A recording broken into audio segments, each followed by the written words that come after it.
Hello. Hey there, BookTube. My name is Travis, or Trav for short.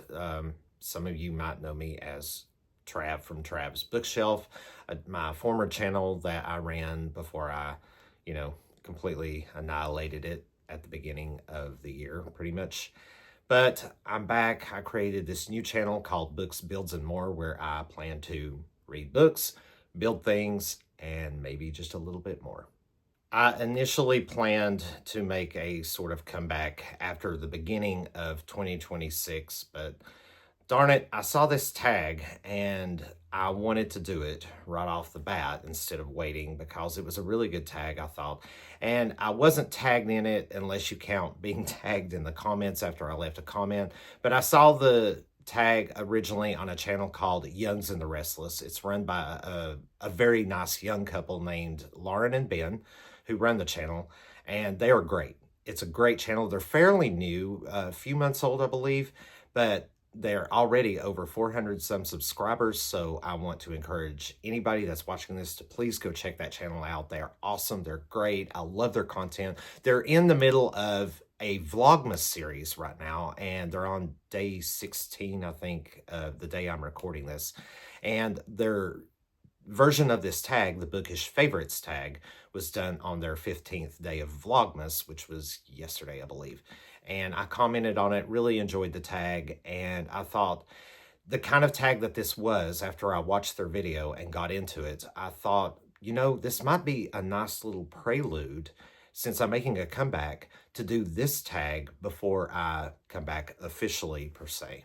That way, it kind of gives anybody that might be new to me a chance to see what my taste in books is like. And I think this tag is great for that reason, but also because it's kind of a divisive tag in a way. It's part show certain books, talk about certain books, and also kind of discussionary in places. So it's kind of a combination of those two, and I really enjoy that. And a couple of the questions are pretty challenging, and if you knew me from Trav's Bookshelf, I've said several times back then that I'm always up for a good challenge.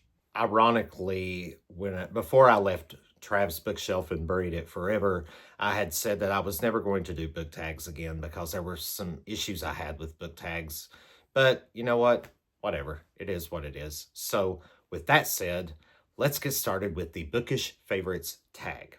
Okay, but really fast before I do this, I want to say that my answers to some of these prompts are going to require a repetition of showing books or talking about the same books. So it is going to be a little bit repetitive here and there. I do apologize for that, but that's just how the experience was for me.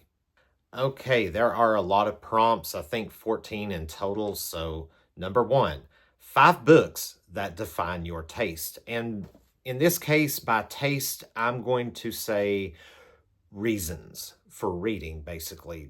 I don't think you have to specifically name a genre or specific genres to define what your tastes are. I mean, that's fine, and it's perfectly credible to do so. But I wanted to expand this answer a little bit because that's probably the most challenging one of this entire tag right off the bat, is trying to think of what I could show or talk about that would define my tastes. My first reasoning that would show my taste is just a book that I can't show a specific book. Take your pick, because I just want a chance to escape, just to get my mind and something to take me completely somewhere else. So take your pick, any book. Okay, and a second book, I do have a specific one for this, and I'm going to go with any kind of book that doesn't necessarily put me in another place, but does make me think a lot deeper than I normally do. And I've got one in particular that I read just this past year, just earlier this year, actually. It's the end of 2025 now. But just a few months ago, I read a book called Why We Read by Shannon Reed. And it's a nonfiction book. It's basically kind of a memoir about this author who kind of details her life experiences of reading, and through a series of situations throughout her life, she just kind of, recounts what reading means to her, basically, in a nutshell. but a lot of this stuff in here can relate to myself and anybody that would, enjoys reading and wants to know why we read. And I'm going to save that for a review when I officially come back to the channel, to the platform rather, after the first of the year. This right here is the book that I want to do my very first book review on for my new channel.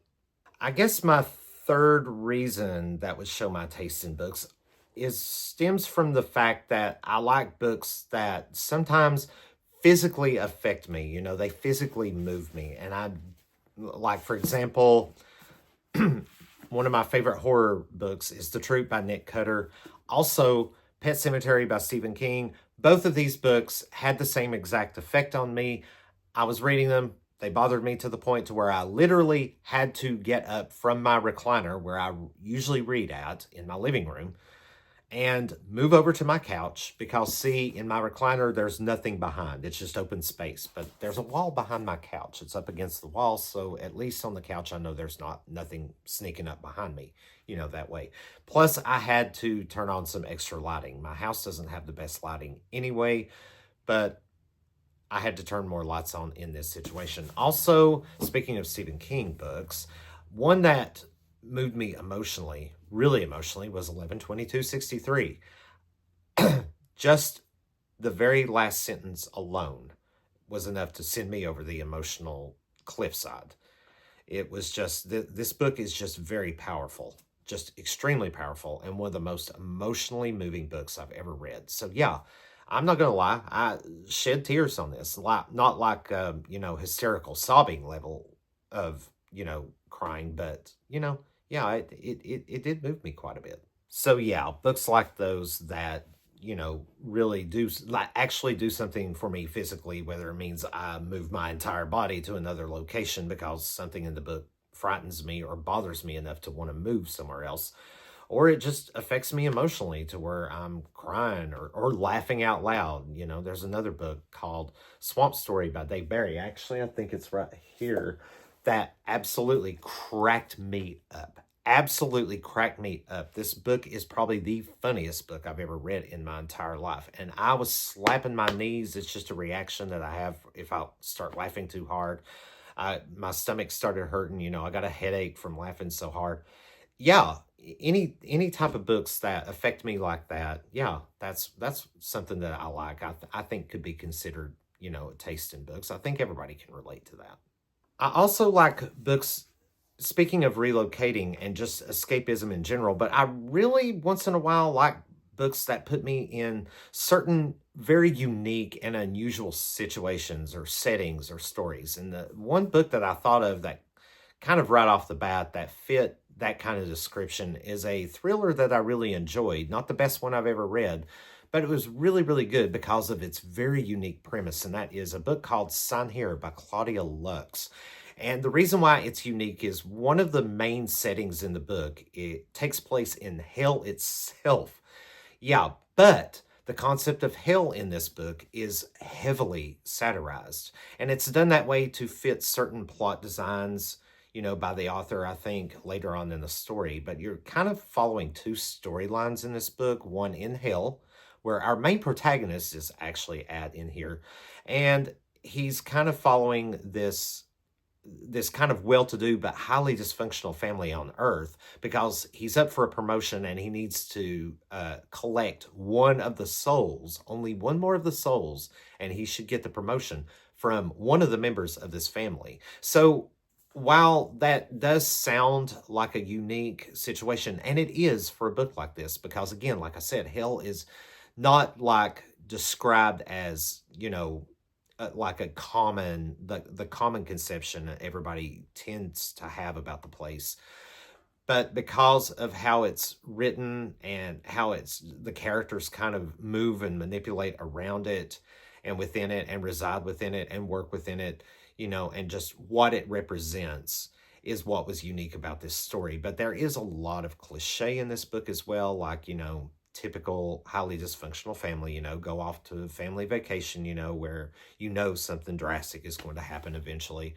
And of course, with peyote having to collect a soul, what does that sound like? Your standard deal with the devilish kind of vibe. So, but still, it was a unique experience to read about. And I guess my fifth taste in books I can attribute to short stories, any short story collection. Most of the short story collections I've read have been by Stephen King, who is my favorite author.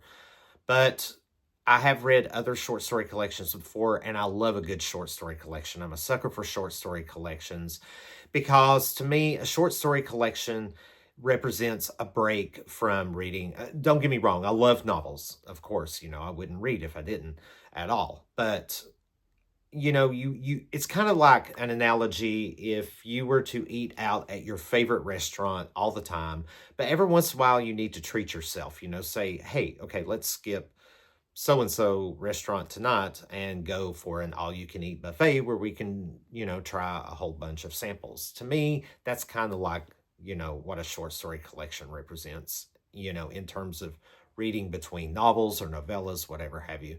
But yeah, that's kind of like another taste I have in books, is just that reasoning. Prompt number 2, books you were obsessed with during different eras in your life.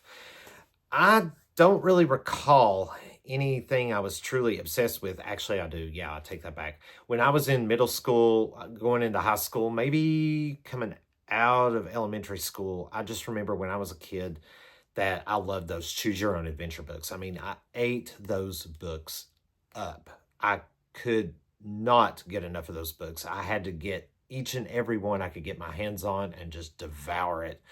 But yeah, the Time Machine series, Indiana Jones themed books, and what were those others? A lot of sci-fi and fantasy type of choose your own adventure books, all kinds of difference, like the Old West and gosh, dinosaurs, prehistoric, just all kinds of different kind of adventures for those choose your own adventure books. But yeah, those were my favorites. I guess you could call that an obsession.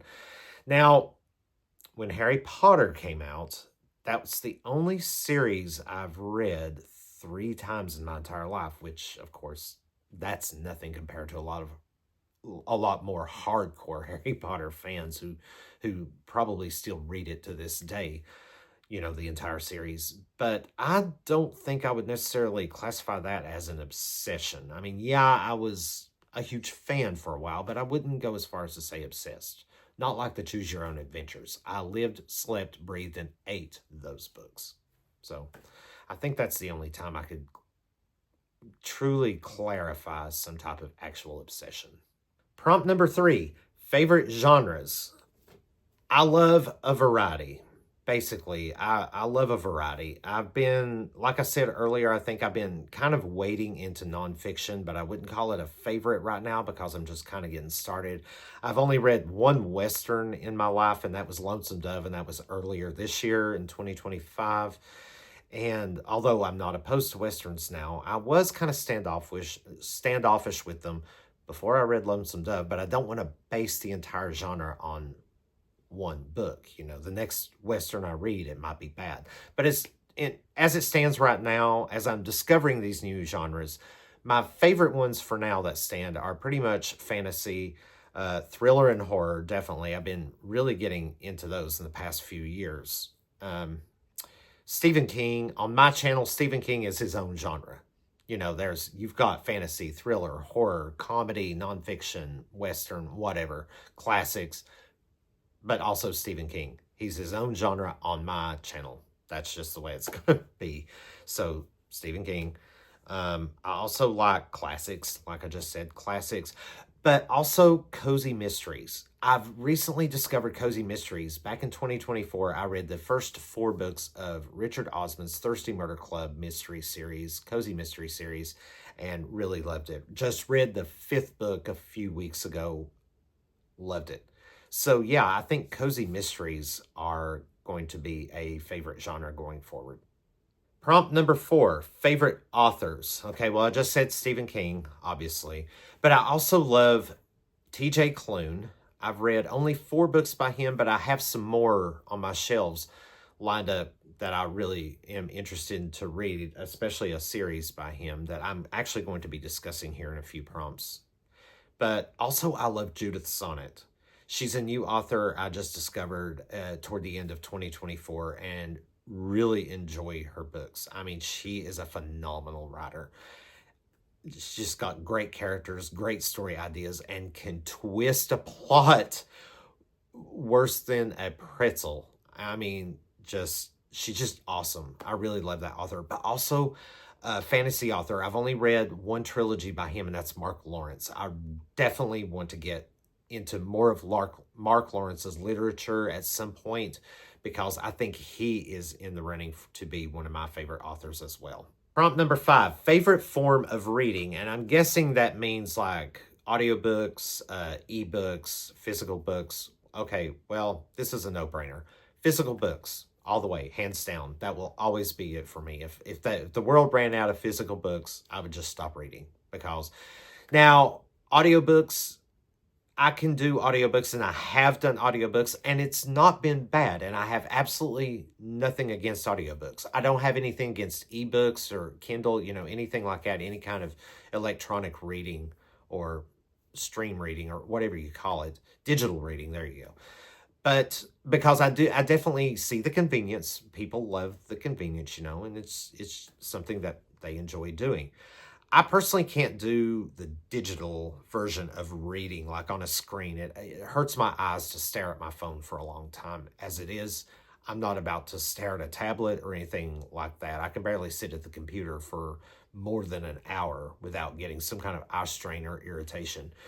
So physical books are always, that's what I grew up with. That's what I love. I just love having just a physical book, just the feel of it, the look of it. And just knowing that it's mine, in my possession, because, I don't know. That's best I can explain it.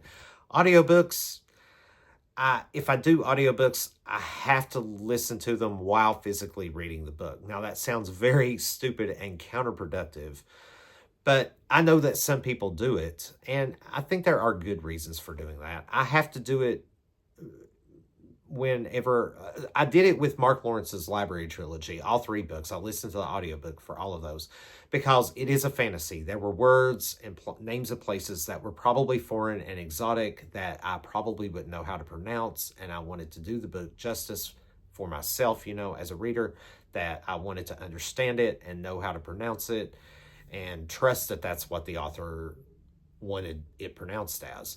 So I do, and I also like to get kind of a tone from the book, depending on the talent narrator, whoever, records the audio and tells the story.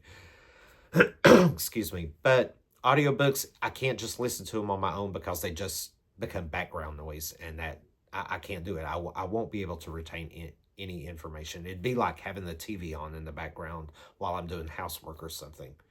That's just the way it goes. But yeah, physical books, number 1 form of reading for me, all the way. Prompt number 6, favorite book characters. This was an interesting one, but I've got so many, and some quite unusual. The first one that came to mind was Hermione Granger, Harry Potter. Favorite character from that entire series. It just is. But I also like Gus McCrae from Lonesome Dove by Larry McMurtry. Yeah, Gus all the way. Speaking of Harry Potter, I once made a comment that Gus was kind of like the Dumbledore of this book for me, because Gus is witty, he's crazy, he's just a fun character. But no matter what he says and how he says it, you accept it as plausible because of his life experiences, that shaped him to be the way that he was and who he was. So yeah, he's got a really humorous but very intelligent way of speaking his mind. But other characters, I love this one. I loved Rocky from Project Hail Mary. This was a very unique character. And I actually did the audiobook with this book. And in the audiobook version, when it came to Rocky, the narration in the audio had musical notes. So he speaks in musical notes. So that alone was enough to like, yeah, you go, boy. So yeah, but Rocky, he's just a very interesting character for an alien He was pretty cool. He was a pretty cool character. I loved him. Oh my God. Back to Swamp Story. I have to say a particular character that cracked me up was Phil Tiegler. But his humor in this book was incidental. Like, he's this down on his luck kind of dude. He's kind of alcoholic. He's in kind of discord with his daughter. He's trying to make amends with her. So he kind of takes up this side job after he pretty much gets fired from his newspaper editor or reporter position. I can't remember which one it was. He had worked for the newspaper, but he just, so much of this crazy stuff that happens to him is just a hoot. It's hilarious. And a lot of my laugh out loud moments were from him. And surprisingly, I thought, I don't usually hold child characters in high regard, but now there was one book that I will never read again because of the kind of book it is. It's a splatterpunk book, Playground by Aaron Beauregard. But two kids in here really stuck with me for a long time because of how realistic Beauregard portrayed all of the kids in this book. But CJ and Tanya Matthews, they're brother and sister that are part of the group of kids that are forced to go through this nightmarish playground, that's designed to actually kill them all. But how they keep their minds about them, like Tanya's the brains, CJ's the brawn, but together they work to each other's strengths and to try to get all the kids through this vicious playground from hell. The story was kind of good, but this is a splatterpunk. It's extreme horror. There are things in here that I never want to read and think about again. But it had two of my favorite book characters, I guess, in those kids. And also, I like Joyce Meadowcroft from the Richard Osman Thursday Murder Club series. I've actually got that series right here. And Lavera and Ivar, Lavera Page and Ivar Eventari from Mark Lawrence's Library Trilogy right here. I'll pull these books out here in just a little bit because one of the prompts calls for something about these books in my answers later on. Prompt number 7, favorite series. Okay, I'm not going to say Harry Potter. It was a favorite at the time, but I'm confident enough to say that interest in that series is gone. It's done. I have Harry Pottered out. I got what I wanted at the time out of that series. It's done. Kind of like Trav's bookshelf, but more on that after the first of the year. But currently, my favorite series, I have two that I've got, and that is Richard Osman's Thursday Murder Club Cozy Mystery Series that I just mentioned, because it's one of the few series that I'm working on right now, because I just read book 5. I don't know how many books are going to be in the series, so I'm anticipating more coming out, especially the way that the 5th book here, the orange one, the Impossible Fortune ended, that, there's going to be more to come. But also another series that I'm just getting ready to finish as well is any book by Jack Steen called The Asylum Confessions. This series, it's a series about this guy, Jack Steen, who actually puts himself as a character inside the book as an orderly at this insane asylum for the criminally insane. And he listens to their confessions as they're dying. We know they're going to die. At the end of each of their stories, they are going to die. But the question is Jack going to let them die in peace? Does he believe their story to let them die in peace? Or does he feel so much disgust and disdain after he hears their true confession that he lets them die in pain?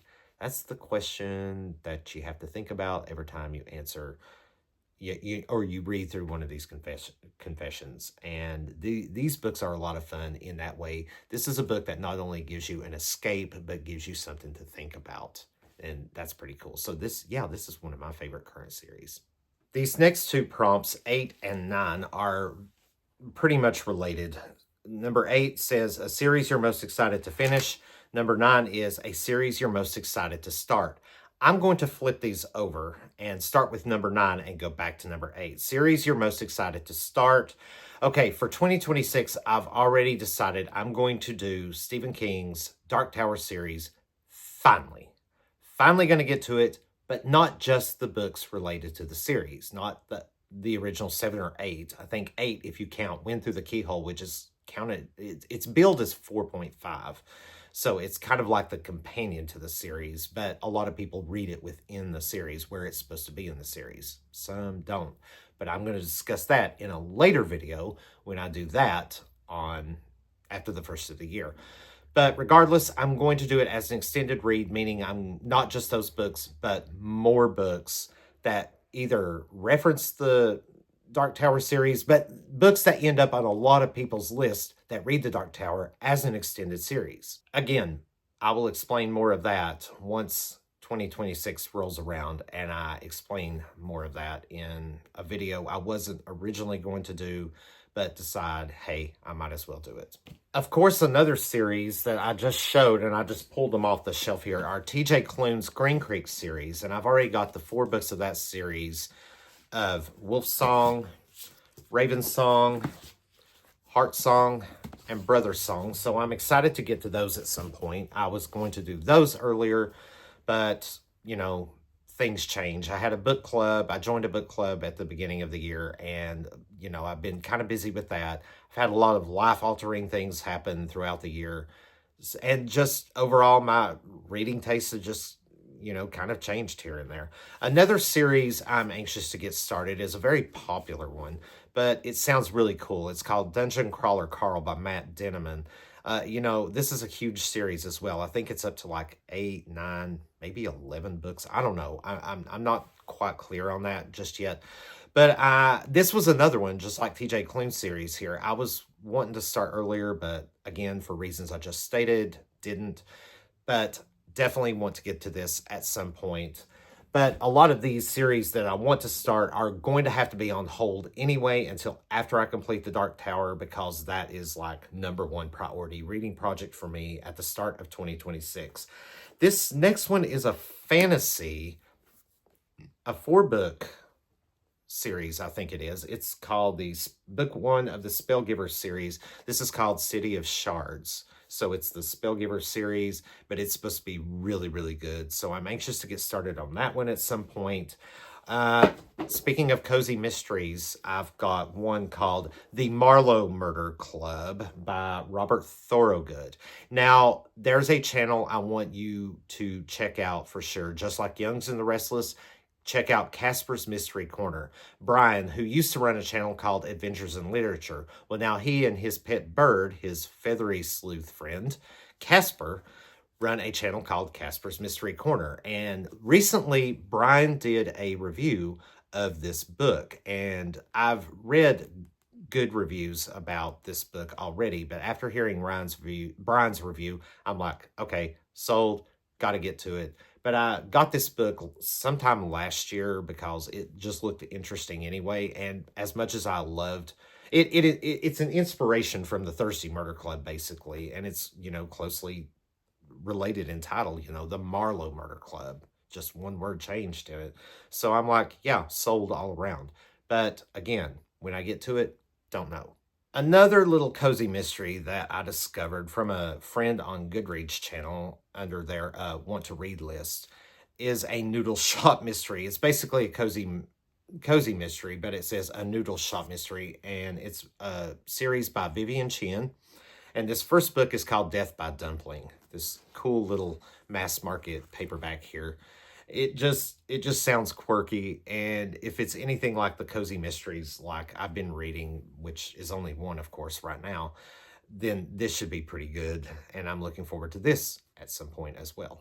Okay, so let's backtrack to the last prompt, prompt 8, series you're most excited to finish.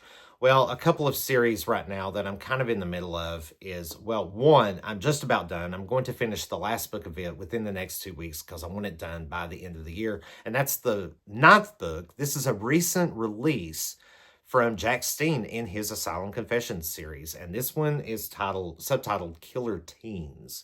So, yeah, this will be the 9th. I thought it was, at the time, I thought I ended the series at 8 books. I thought that was the end of the series. Apparently not. He just came out with this back in September, I think it was, or maybe it was November. It's not been long at all, just a few months. But yeah, I got it, and I do want to have this knocked out by the end of the year. So within the next couple of weeks before the new year starts, this will be read. Also, I read one book back in September, the book of a trilogy, I believe it is. I think it's just a trilogy for now anyway, at least. And it's a book series by fellow booktuber Nicole from Nicole's Bookish Nook. She wrote under her name, Nicole Brona, her Midnight Detective Agency series. And I read the first book, Obsidian Murders, and I read it as part of a book club requirement for my local book club for their Ladies of Literature theme for that month. And I chose this. So yeah, I'm excited to I've already picked up the next two books in the series, the Midnight Murders and Murderous Fairies. I think these are books 2 and 3. Book 2 is this one, the Murderous Fairies, and book 3 is Midnight Murders, I believe. Yeah, that's right. And yeah, I'm really excited to see where Tessa and Bloodsworth go, especially with Tessa's new kind of circumstances. The stakes are kind of raised for her at the end of this book. So I'm really excited to see where she goes to after this. But I do want to get back into this series in 2026. If I have the time between the Dark Tower series, I think this would be a pretty good, pretty quick series to finish within the Dark Tower time limit that I want to do, which I'm giving myself 6 months to get through that series. So if I get some time here and there and I want to break the monotony of all that Stephen King, this might be a good it might be a good time to finish this series. But yeah, I'm definitely excited to finish this. Of course, if I like any of these series that I'm going to start, I'm definitely going to be excited to want to finish them. I think that's a fair answer to those two prompts. Also, if you're not familiar with Nicole at Nicole's Bookish Nook, I encourage you to go check out her channel as well. She is an awesome booktuber. She's an author, obviously. She has a lot to say about the booktube community, a lot of positivity on that channel. Go check her out. She's just awesome. Prompt number 10, a book that you predict will be a favorite.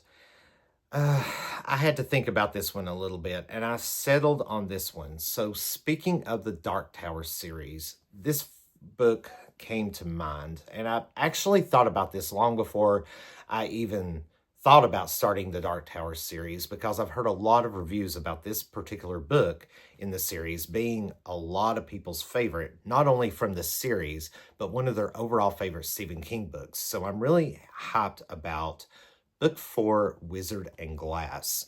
So yeah, I'm really highly anticipating that this could possibly be yet another top-tier Stephen King favorite for me. Prompt number 11, favorite special edition / favorite book cover or most beautiful book. That covers a lot. I've got quite a few books laid out here that I want to show because okay, as someone who doesn't really get into covers a lot, I have grown a better appreciation for them ever since I was on BookTube as Trav's Bookshelf. So I have to say that yeah, I've come around to really appreciating good book cover art. I think my most beautiful book covers that I have in my collection are just amazing. And those are all 3 of the covers of Mark Lawrence's Library Trilogy. I mean, these book covers are absolutely just stunning. I mean, they are just incredible. They just exude that, line between fantasy and reality. But oh my God, it's gorgeous. These books are just incredible. Just the illustrations. But also I've got a couple of classic books here with covers that I thought were pretty good. Recently I picked up this one by F. Scott Fitzgerald, The Great Gatsby. Just the coloring on that book, just with the face, it's and this really kind of vibrant yet blurred kind of lighting around here. And this is the author's edition, 100th anniversary. I'm guessing that's 100th anniversary edition, maybe. I don't know. But there's just something really haunting about that cover for some reason. I don't know. And then I've got this really beautiful cover of Moby Dick by Herman Melville. And believe it or not, I picked this up at Barnes & Noble, and it was the last copy of Moby Dick.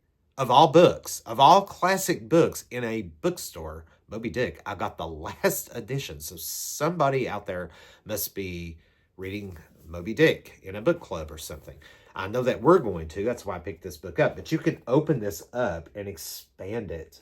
You know, here's the whale and then the Pequod, the ship. You know, it's just beautiful. And I just love the coloring of this. It's just awesome. It's just really great. I guess you could call these special editions, but they're stunning covers nonetheless. And these are Barnes & Noble collectible editions. And this one is just a collection of classic horror stories. This is this was a Christmas gift from my niece a couple of years ago, last year, 2024. And it's got, you know, it's got short stories. It's nothing but a collection of short stories by a lot of classic authors: Edgar Allan Poe, J. Sheridan LaFonu, Ambrose Bierce, Henry James, I need my glasses, Bram Stoker. It even has a couple by H.P. Lovecraft in here at some point. Just all kinds of different classic horror. But that cover, I like it. And the spine, it just has that antiquated, you know, horror feel to it. Now, if there was any book that I would pick up specifically just because of the cover, which I never do for a book, ever, it's always the premise that I go for. But this is one exception because I've read both the books in this Barnes & Noble collectible edition before, but I had to get it. I saw the cover and just had to have it. Guilty. And that's Jurassic Park and the Lost World by Michael Crichton. I love this cover. See, I'm so stunned I can't even speak right. But yeah, and it's got the silver pages to it. I love this. And I do want to reread these at some point. More so Jurassic Park than the Lost World, even though the Lost World, from what I remember, was okay. I didn't think it was one of my favorites. Jurassic Park, yeah, I loved it. I definitely want to reread these. Of course I'm going to. I mean, I picked up the book just because of the cover, but since I got the books again, why not reread them? And these last books here are just something that I feel like are attractive because they exude a little bit of character in certain ways. And this first one is a collection. It's a trilogy collection. It's the Gwendy trilogy, written by Stephen King, where he co-wrote with Richard Chizmar. And I think Stephen King is only responsible for 2 of these out of 3. I think Richard Chizmar wrote. He's the only one that wrote one of them. But the cover is nice. For some reason, I just like that like, it's like a night or a sunset, an evening star with a bowler hat. I guess it's a bowler hat or some kind of black hat, you know, kind of, you know, hovering over the title. And I kind of like the font of the title too. So it's just with that bowler hat, just kind of gives it a little bit of character. I don't know. It just appeals to me for some reason. It's just visually appealing to me. So I like that. This next one's pretty whimsical, and it's the cover of Toto by A.J. Hackwith. And this was pretty cool because, I mean, it's everything you would know to be Wizard of Oz. You've got emerald green for Emerald City. And speaking of Emerald City, you can see in Toto's cool shades here a reflection of the Emerald City. I'm guessing it's the Emerald City in his cool shades. And look at the titling. It's based on the Yellow Brick Road, you know. And of course, look, it's Toto on the cover. So, you know, even that little nose, it's, you know, it's like you want to boop the snoot. Although there's nothing really snoot boopable about Toto in this book. He's got the mouth of a sailor. But besides the point, it's just the fact that this cover was, you know, it's a little bit attractive, you know, in a whimsical way to get you into the series, which wasn't one of the best Oz entries, but better than a lot of others out there, I'll tell you that. And this last book was one that I picked up in Barnes & Noble. I read through it after I saw it and saw the title actually on the side because it was in the side, but it's a book called What If by Randall Munroe. Serious scientific answers to absurd hypothetical questions. But check out this cover since we're talking about covers here for a second. Something is hoisting like a dozen or so T-Rexes to be fed to a Sarlacc pit. A Star Wars Sarlacc pit that is unmistakable, a Sarlacc pit. Am I not, you know, that's got to be the Dune Sea, the Pit of Carcoon, and whoever this is standing here, a little stick figure, I guess directing maybe a crane or a spaceship, for all I know. hoisting a dozen T-Rexes or so to feed to this Sarlacc pit. That is crazy. That's just wild. Now, again, I didn't buy the book just for the cover, although in this case it kind of helps because for the subject material of what this book I'm sure is going to encompass, that just fits it. So I can't wait to get to this book at some point. Prompt number 12. If you could go buy a book right now, what would you buy just for fun?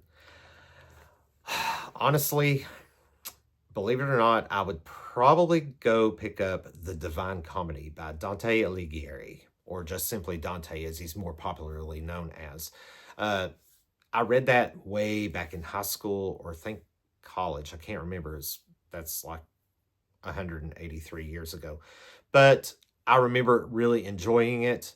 And yeah, if there was a book I would pick up just for fun, of course I would probably read it again. I mean, come on, if you're going to spend that much money on a book that thick, if you're going to get the whole thing, not just the Inferno or Paradiso or Purgatorio, because I think that book does get split up into different sections. I know the Inferno does. You can get many editions of just the Inferno part of the book, but I would buy the whole thing, the whole Divine Comedy.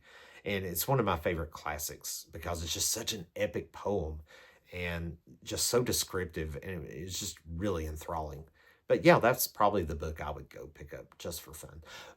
Maybe if I could find a copy of my old high school Greek mythology textbook, which was basically just one of those little informational books that's like the size of a mass market paperback, just to have it, just to go back, and of course I'd reread that too, but just to relive all those old Greek and Roman and some of I think there was some Norse mythology in that book as well, if I recall correctly.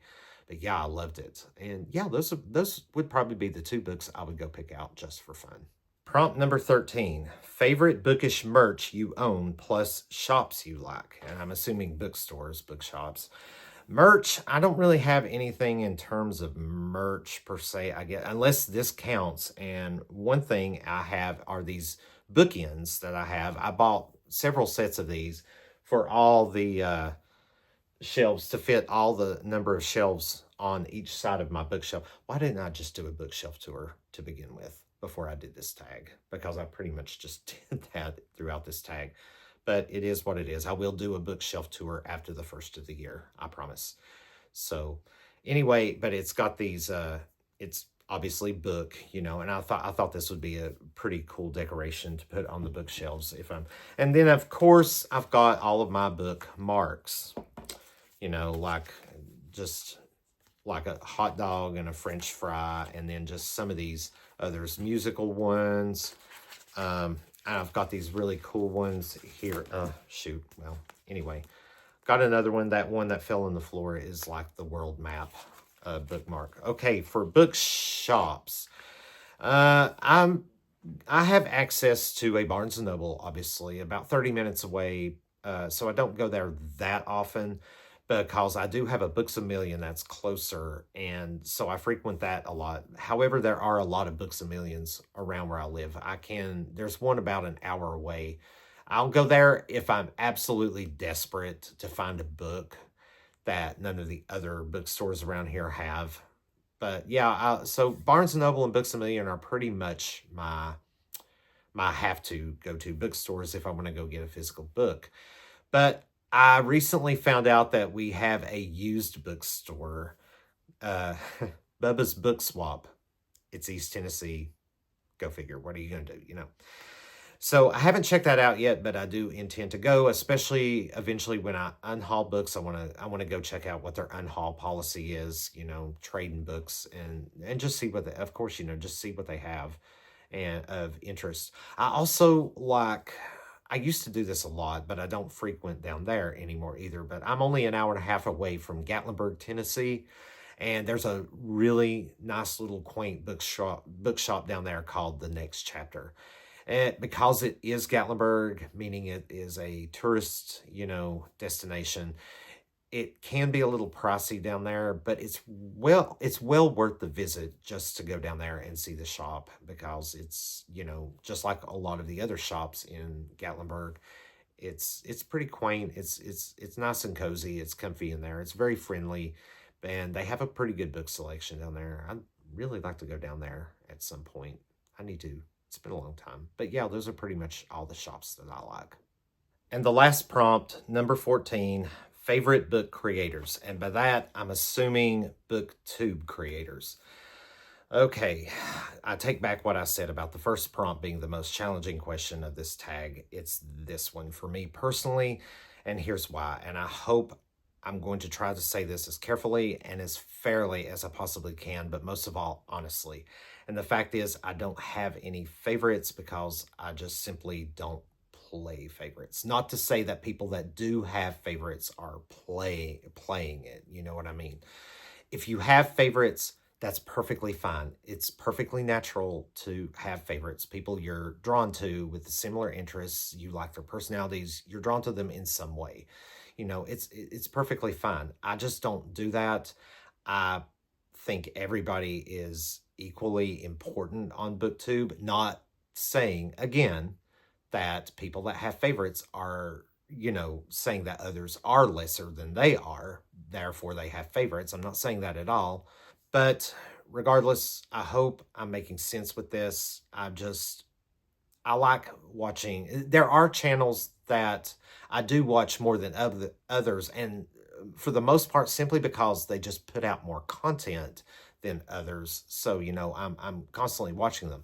But sometimes there are, you know, times where people that I do enjoy watching, you know, put out something that maybe I wasn't interested in, but someone new comes along or someone that I haven't watched in a while, I see something interesting on them. So it's kind of a balance for me. I always like to try to keep my BookTube viewing balanced, you know, and not say that there are any favorites.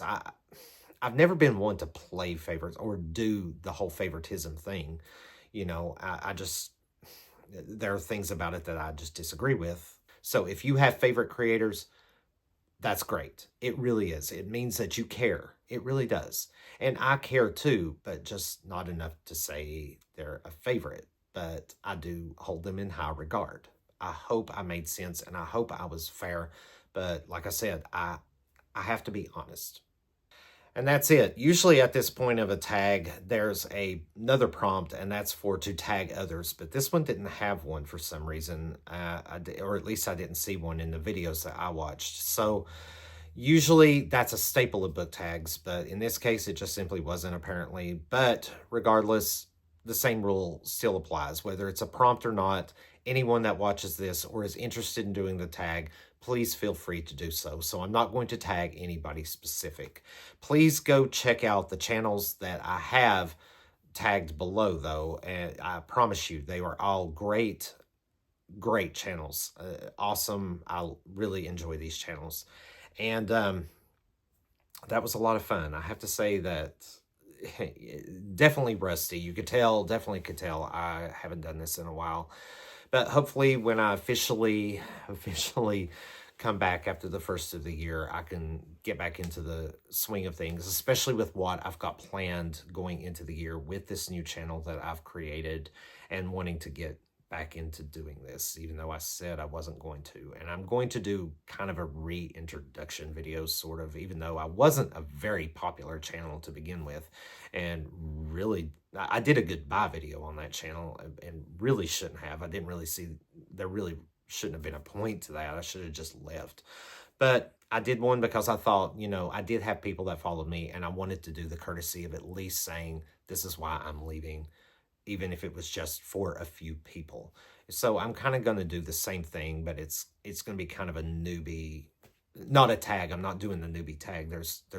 I just don't see any reason to do that.